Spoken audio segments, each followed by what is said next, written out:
Topik. Topik adalah suatu isu atau pokok persoalan yang akan dibahas. Topik pertama kali ditentukan dalam pembuatan naskah tulisan ilmiah. Tema adalah suatu gagasan pokok atau ide pikiran dalam membuat sebuah tulisan. Syarat-syarat tema yang baik yaitu menarik perhatian pembaca, dapat dikenal atau dipahami dengan baik, lalu dibatasi ruang lingkupnya. Selanjutnya judul. Judul adalah perincian atau penjabaran dari topik. Judul lebih spesifik dan menyeratkan permasalahan atau variabel yang akan dibahas. Judul pada karangan ilmiah harus singkat dan padat, menarik perhatian, serta menggambarkan garis besar atau inti pembahasan. Ini adalah perbedaan antara tema, topik, dan judul. Tema tidak dapat dijabarkan menjadi rincian tema, mengandung permasalahan yang lebih jelas dan terarah, telah menggambarkan sudut pandang, tujuan, dan maksud penulis. Topik dapat dijabarkan menjadi rincian topik, bersifat umum, belum menggambarkan sudut pandang penulis. Lalu, judul. Judul tidak harus sama dengan topik, spesifik, mengandung permasalahan yang lebih jelas dan terarah. Langkah selanjutnya yaitu penerapan konvensi naskah tulisan ilmiah dalam bentuk pendahuluan. Di dalam pendahuluan terdapat beberapa aspek, yaitu yang pertama, latar belakang masalah. Latar belakang masalah merupakan uraian yang memuat hal-hal yang menyebabkan perlunya diadakan penelitian. Nah, dalam penyusunan latar belakang masalah harus disusun secara jelas, bila perlu menggunakan data atau fakta dengan sumber yang jelas. Di dalam latar belakang masalah terdapat beberapa poin penting, yaitu yang pertama, dalam penyusunannya, latar belakang masalah harus memuat antara kondisi yang diharapkan dengan kondisi yang terjadi saat ini.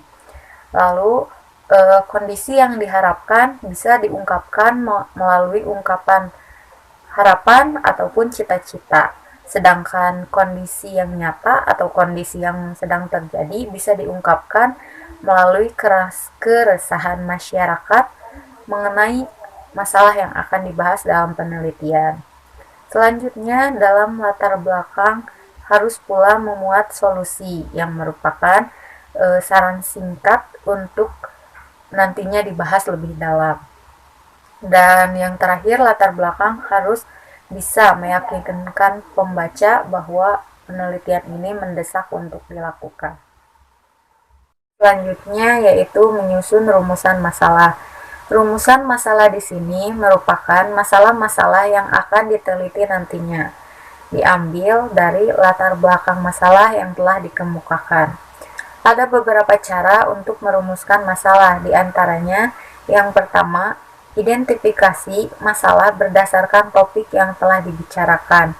Lalu, batasi ruang lingkup pembahasan dalam rumusan masalah sesuai dengan kepentingan dan kemampuan peneliti agar nantinya dapat disimpulkan secara pasti.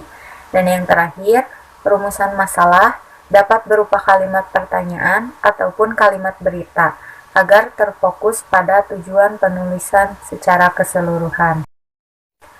Selanjutnya, dalam pendahuluan terdapat tujuan penelitian. Tujuan penelitian merupakan uraian singkat tentang tujuan yang ingin dicapai dalam penelitian ini. Bagian ini biasanya mengungkapkan keinginan penulis dalam mendapat jawaban atas permasalahan yang telah diajukan. Yang terakhir, dalam pendahuluan terdapat manfaat penelitian. Manfaat penelitian menerangkan uraian tentang hasil penelitian yang akan dilaksanakan terhadap berbagai pihak. Ada beberapa cara dalam menyusun manfaat penelitian, yaitu yang pertama, tuliskan secara rinci apa manfaat yang akan kita peroleh dalam hasil penelitian nanti. Lalu, tuliskan informasi tentang manfaat apa dalam penelitian tersebut berdasarkan pengembangan program ataupun pengembangan ilmu pengetahuan. Selanjutnya, penerapan konvensi tulisan ilmiah dalam bentuk kajian teoritis. Yang pertama, mengenai landasan teori.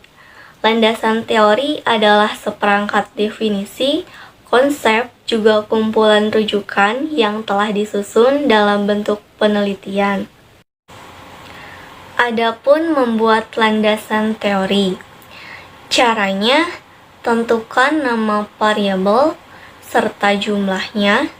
Cari referensi bacaan berupa buku, ensiklopedia, laporan ilmiah, skripsi, ataupun sumber bacaan lainnya. Serta definisi dari variabel yang akan diteliti.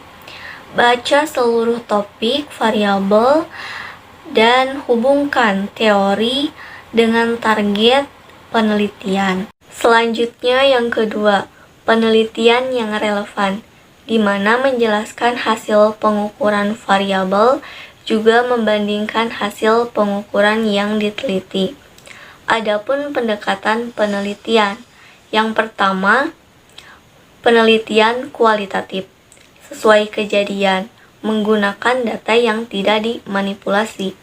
Kedua, penelitian kuantitatif, merancang suatu kejadian untuk mendapat jawaban atas permasalahan. Selanjutnya, kerangka berpikir, yaitu model konseptual mengenai bagaimana teori berhubungan dengan faktor yang diidentifikasi sebagai masalah yang penting.